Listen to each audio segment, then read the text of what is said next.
Everyone's talking AI. How are we using it in investing? So I thought I'd break down the ways in which we've been using it. And I was shocked at how it has so quickly got everywhere and become such a regular part of life. And we put it all down on paper, as it were, well, on a screen, and looked at all the different ways we're using it. Well, first of all, we thought, wait a minute, AI, hyper-fast trading. Well, no, we're here for low-frequency investing, the exact opposite of high-frequency trading. We're not here to trade in and out. We want low-frequency investing, holding for the longer term. So first of all, we worked out, well, what is it that we're using it for? What's the end goal? Okay. And the end goal was not to be able to see further, create a crystal ball. It was to communicate better and to make sure that the quality of the work is of the highest order. So let me explain. And we broke it down because we worked out what the problem is at the moment. First of all, private banks are for the rich and the few. Hedge funds are only for institutions. So by law, my hedge fund, for instance, is only, or private equity fund as well, it's only accessible to institutions. IFAs and wealth management are rubbish. We know this from the work of Nobel Prize winners. So we put a little laboratory together over the last few months. And then to our surprise, my God, there are 9 different ways we've been using it. We took our traditional way, which is we look at all the different factors that go into moving stocks. We feed in all the Nobel Prize winning literature and all the rest of it. And then what we said is, well, wait a minute. We can take in more data and cross-check what we're getting, not to change our original recipe, but to narrow it even. So let's say originally we got 250 companies. Well, if we could narrow that to 200, which met even more factors, what does it matter? That's even better, okay? Because we've narrowed it even more and purified it. Let's say my dad had eventually went to India and created a dye manufacturing company called Ishan Dyes, and it's listed on the Mumbai Stock Exchange. I didn't come from money though, so just so you know. And he would get so excited when purification levels on the dyes, to the extent the company exports to Germany now, you know, can you imagine? So the point is, we could purify even more by looking at more and more factors on the multi-factor basis, but we used Nobel Prize winning literature to make sure we got the quality of the academic research. We couldn't do the academic research. We wouldn't have the time for it, but with AI, we could do that. Number 2, on the portfolio construction side. Now, when it comes to portfolio construction, there's been traditional ways of doing it. The problem traditionally has always been twofold. If you use a simple log normal, what's called a log normal distribution and a Monte Carlo simulation, the problem you've got is it assumes there are no fat tails, i.e. extreme events don't occur, or underestimates those. And it assumes that prices move log normally. We know with certain companies there is a drift to the upside. You know, you only have to look at Microsoft's price chart to know that. We also know extreme events happen more often than people think. So we're able to take the traditional models and play around a bit more to allow for this and then visualize it. Okay, now let's be absolutely clear. This is not God mode where we can see in the future. We can't see in the future. What it tells us is not to panic or be surprised when the extreme movements happen more frequently than we think, and in fact turn them to our advantage and be in a position where we've got enough dry powder to buy into them and only have the kind of companies where we'd want to do that. So we don't have what happened to long-term capital management, the fools with, you know, Merton Scholes, a Nobel Prize winner, on their board, and they blow up because they simply didn't allow for the fact that fat tail, I mean, you know, A-level statistics, and I could have told you that that's not going to work. So we use it for that, and that's where the Monte Carlo simulation, the portfolio construction, comes in for our clients on the Great Investments program. Then it came down to, and this is really important on the communication part, the drawdown and the volatility analysis. You see, what happens is companies individually on any given month fall more frequently than people realize. They fall in tandem and more correlated than people realize. This often leads to boredom or panic.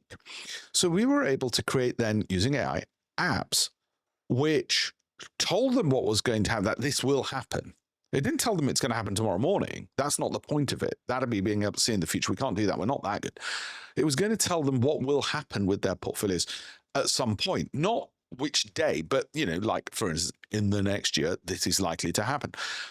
That allowed them then to sit through the drawdowns without exiting wrongly and keep the growth, okay? Because the growth is to the upside. And it allowed us to communicate that in a way which, through visualizations, again, AI, which otherwise would have been very difficult to create and do. Now, don't get me wrong, I've got a team of people who get the data in and just make sure everything's plugged in the way it should be, and everything's checked by humans. Then, way number 5, smart money pattern recognition. So we take what the hedge funds are doing, we take their filings, we look for hedge funds which have got at least 40% per annum over the last 3 years, we look for their upgrades, and then we cross-pollinate that with our own approved list and our own patterns, Nobel Prize winning inputted, and cross-reference that with what are Goldman Sachs, JP Morgan upgrading at the same time. Not because any one of these things will work. Then we look for patterns to say, well, if all of these 3 things happen, what's the probability in the next 12 months that historically we're going to get an outperformance? Now, statistically, that then has to be significant and it has to be rational and make sense. If nothing else, it could be self-fulfilling. It could just be everybody's looking in the same direction, so the price goes up. Whatever it is, we still wanted it validated by value, growth, income, cash flow. But we were able to do this now at scale because we could pull in the data, cross-check what we originally were doing, reference it with even more boxes to be ticked to get even safer and even more confident in the answers. Okay, not overconfident, but more confident. AI also allowed us then, and somebody, I can't remember who it was, I think it was a hedge fund manager who famously said that people don't buy because of data, they buy because of stories. So we were able to create the research behind the data. So if the data said this company's undervalued, high growth, dividend yields, and so on, we know people wanted to know. And the war in the Middle East means that there's going to be more drone purchases.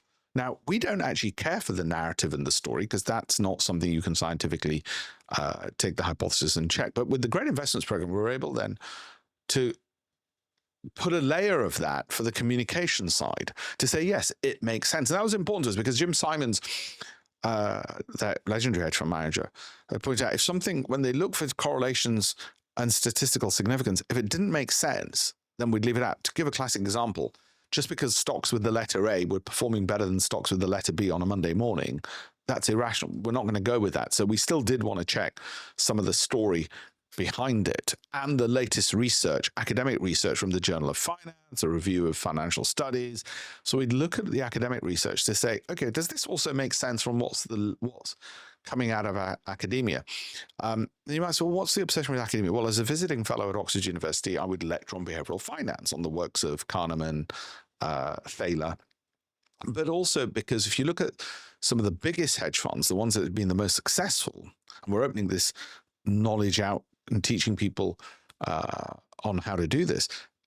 People like Jim Simons were professors of mathematics.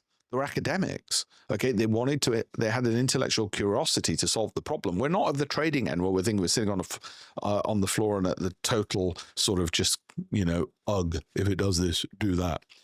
Okay. So we're able to do that. And then we could, with the outputs, get a completely separate set of AI systems to audit it, to see if independently on a completely different computer with a different set of memories would come up with the same set of answers.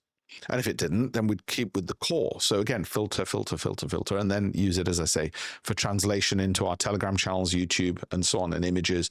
Some people like audio. They like podcasts. So we did podcasts. We do podcasts. Have a look at alpeshpatel.com/links. Some people like visual. They like an infogram. So we're able to communicate through that. Others like a set of slides. So we do that. Others like to read. So we do that. If you look at campaignforamillion.com/blog, you'll see where we've communicated through writing. So you've got auditory, visual, text, because the communication part's incredibly important because you're talking to humans. You don't just want to say, hey, trust me, we're really clever. No, that would be stupid. So I just wanted to share some of the ways in which we're using it and how exciting it is to be able to using it. And it's probably not the ways that people think. And I've been lucky because Business Insider's done an interview with me on how we use AI. Yahoo have done an interview with me. You can find them on Google as well. But anyway, if you want to learn more about basically just investing and how to do it better and what's going on in the world and why I'm always so excited, have a look at alpeshpatel.com/links. Thank you.